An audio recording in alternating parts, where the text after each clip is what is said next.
The air was thick with tension in the dimly lit police station.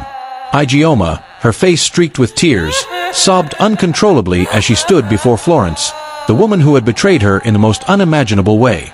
The echoes of her cries filled the room. "Where are my children, Florence? Where are they?" Her voice trembled with agony, every word laced with fear and disbelief. Behind her, a police officer scribbled notes, while Florence, standing unmoved, was being questioned. She had been apprehended at the airport, ready to flee with the children she had sold for 5 million Nigerian nairas each.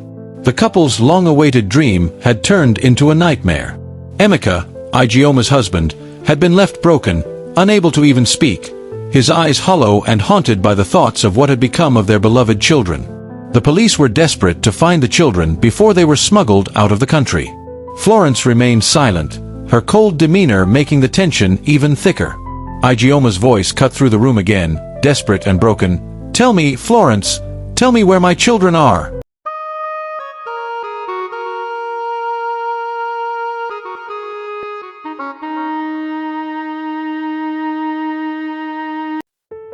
It had been a long, painful journey for Ijeoma and Emeka. They had waited for almost a decade to have children. The couple had tried everything, visiting numerous doctors, seeking guidance from spiritual leaders, attending church vigils, and fervently praying. 4 years, nothing had changed, and the emptiness of their home became unbearable.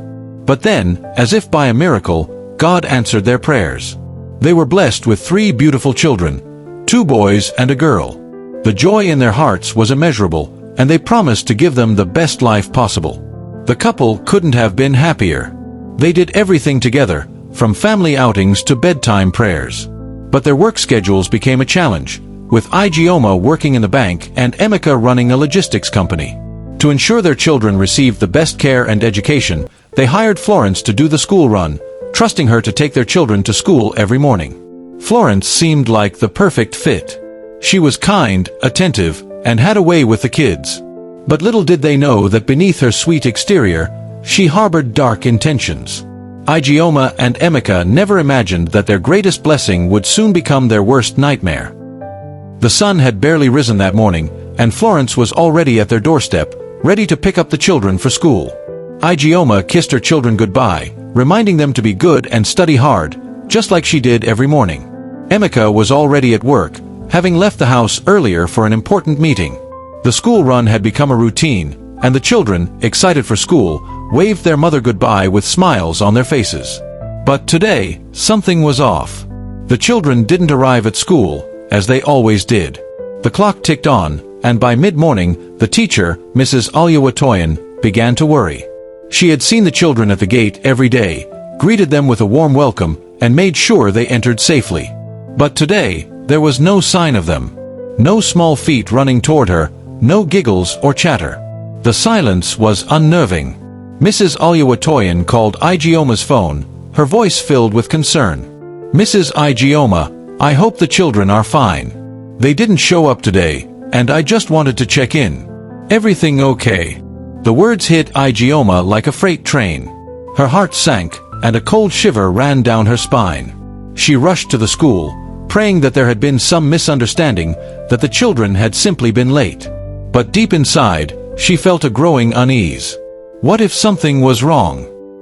By the time Ijeoma arrived at the school, her mind was racing. The teacher reassured her, but Ijeoma could sense something was terribly wrong. Florence had always been reliable, never once missing a day of picking up the children. But today, it felt like something had snapped. Ijeoma tried calling Florence's phone, but it went straight to voicemail. She dialed it again and again, but no answer. The tension was palpable as Ijeoma asked the school staff to look for any sign of the children. The minutes felt like hours as she waited anxiously. What could have happened? The thought that something terrible had befallen them made her stomach churn. She didn't want to believe it, but the nagging feeling grew stronger by the minute. Later that evening, after an exhaustive search, Ijeoma returned home to find a missing persons report waiting for her. It was too late now to simply hope everything was okay. The police had already been notified. Florence was nowhere to be found. The next morning, Emeka arrived at the house after receiving the frantic calls from Ijeoma. His face was pale, and he moved like a man who had lost all hope.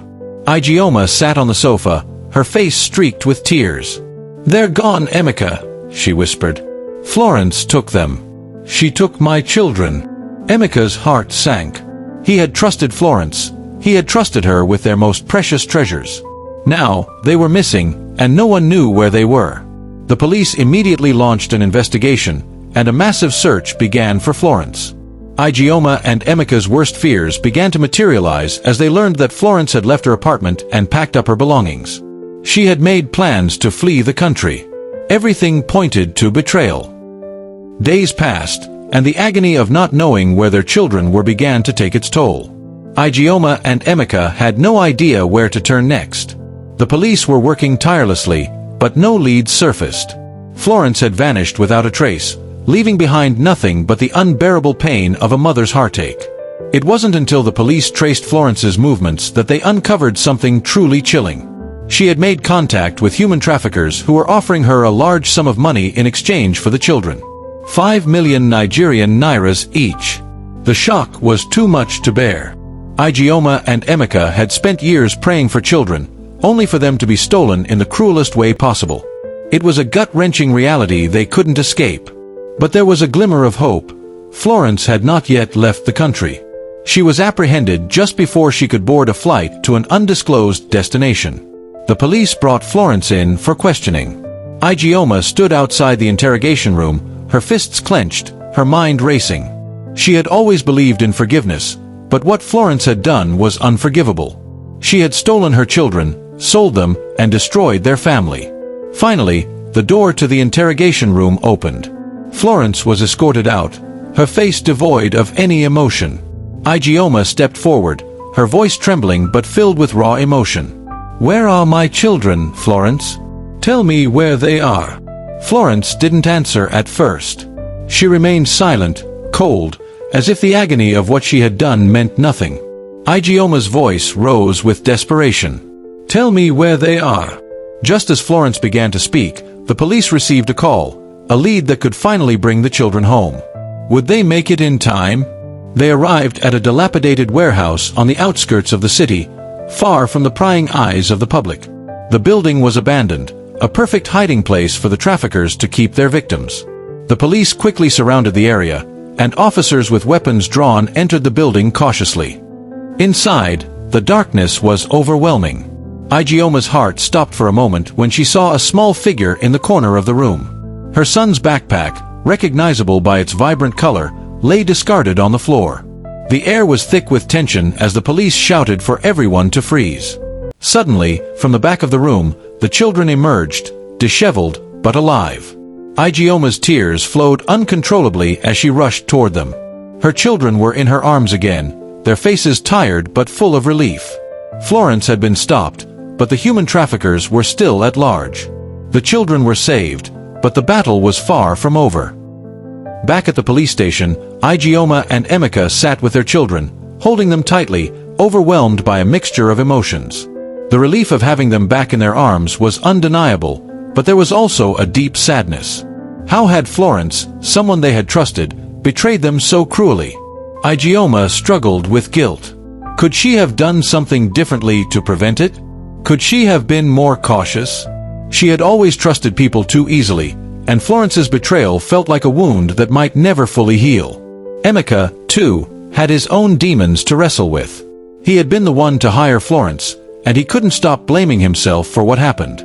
They had survived years of longing and prayer to finally have children, only to have them almost taken away in the most horrific way. But despite the pain, they knew they had to move forward. Their children were safe, and that was what mattered most. As the days went on, the police investigation into the human trafficking ring intensified. The authorities were able to track down a network of individuals involved in the scheme, including corrupt officials and others who profited from the sale of children. Florence was just one piece of a much larger puzzle. But the more they uncovered, the more horrific it became. Ijeoma was sickened by the fact that such atrocities existed in the world, and that her children had been a part of it. They were lucky to be free, but many other children were still out there, waiting to be rescued. The fight for justice was far from over.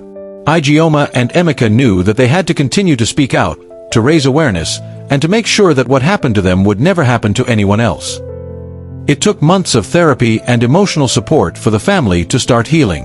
Ijeoma and Emeka leaned on each other, but it was clear that the trauma of what had happened to their children would remain with them for the rest of their lives.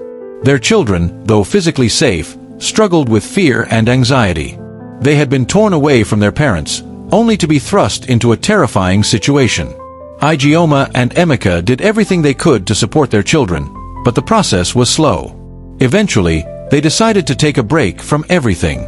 They left the city for a while, choosing to spend time away from the constant reminders of the pain they had endured. The road to recovery was long, but they were determined to walk it together. Months after the traumatic events, the traffickers who were responsible for the children's kidnapping were finally brought to justice. The trial was difficult for Ijeoma and Emeka, as they relived the horrors of that time, but they remained strong.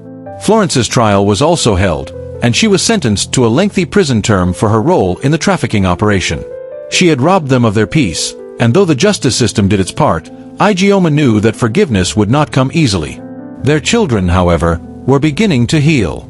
The nightmares and fears gradually faded. The love and protection of their parents had become their greatest refuge.